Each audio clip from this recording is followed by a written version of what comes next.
Hey everyone, it is 21:15 on March 2nd, 2018.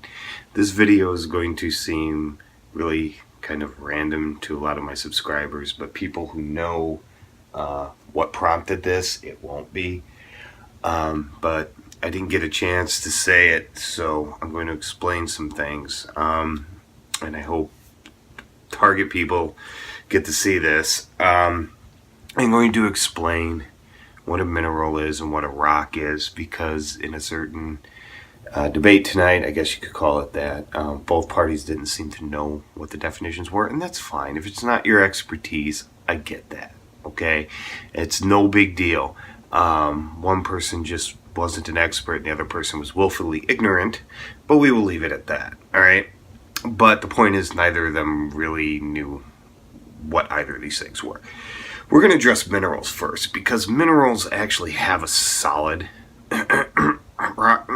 bad geology pun, a solid definition, as where rocks are a little more ambiguous, all right? So, and the cats are going crazy. But basically, I'm going to read this because I already sent this to somebody else. A mineral is a naturally occurring, solid, inorganic chemical substance that forms crystals bound by planar surfaces.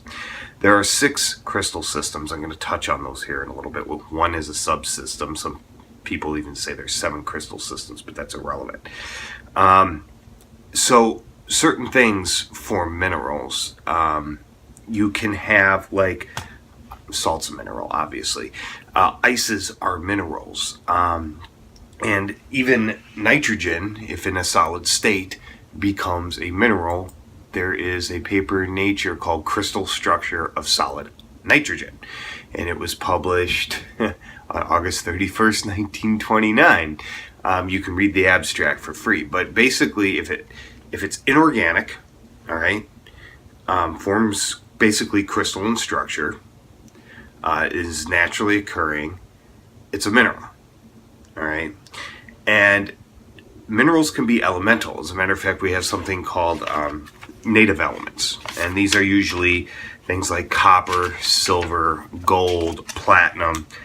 And although they can form blobs, and usually do, they can form crystals. And the fact that they can form crystals means they are minerals. And most of these native elements, elemental minerals, are isometric. An exception to this is mercury. If mercury is in a solid state, it actually forms hexagonal crystals. But the vast majority of elemental minerals are isometric. All right. Like I said, this includes ices. But the naturally occurring part of the definition of minerals is kind of odd, because, yeah, ice, if it's outside, it's a mineral. But is it a mineral if it's in my freezer because I poured some water in and, it turned to ice? I would say yes, because the reason being is, even though you made it, it didn't form in nature. It does form in nature. But that's potato stuff. All right. Rocks. The definition of rocks is a bit more ambiguous. It's an aggregate of one or more minerals or mineraloids. I'm going to tell you what a mineraloid here is in a second. Now, there are exceptions to this. See, the definition, you got to remember, things in geology. Geology is mostly an observational science.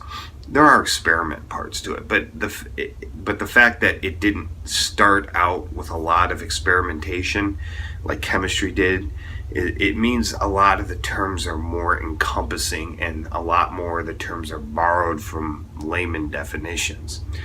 Rock is one of those. But basically, you can have rocks that are not minerals or mineraloids. Perfect example of this is coal. All right, it's natural, but it's organic in origin. All right, you can also have, and technically, concrete is a rock. Asphalt is a rock, because there's not that. It has to be naturally occurring stringent part. And a lot of times when we map in geology, if we're doing superficial mapping, we will actually map rock units, which is something different than a rock. All right, at least how most people think of a rock. If there's a deep urban development, we'll map that fill, or landfill, we'll map that as man-made land. So we map it as rock units. All right. So rocks are a lot more wishy-washy, the definition, than a mineral is. Okay, but a mineraloid.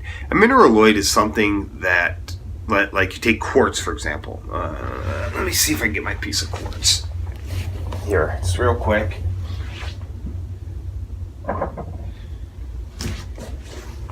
Okay. Piece of quartz. The quartz crystal, hexagonal, six-sided. This is a mineral, naturally occurring. It's from Arkansas. Chemical composition, SiO2. A mineraloid would be something that has quartz SiO2 as its chemical structure but does not form crystals. Examples of this would be opal, chert, things like that. Okay? Although opal and chert are rocks, they're not minerals. They're mineraloids. Okay? So, I hope that was clear. Let's see, is there anything else I wanted to touch on about that? Just remember, too, I know I said this in the definition, but minerals are solids. Okay? Now, I can melt this, and if I melt this, it becomes a liquid, and then it would not be a mineral. Minerals, by definition, have to be solid. So water is not a mineral. Ice is a mineral. Magma is not a mineral, but any of the rocks that crystallize out of it are made of minerals. All right? And like I said, a rock is an aggregate of one or more minerals. So if I had two of these and some glue, stuck them together, technically I have a rock. So I think this has gone on long enough, so I think I'm just going to leave this here. But anyway, Beej, if you see this, could you Twitter it or whatever?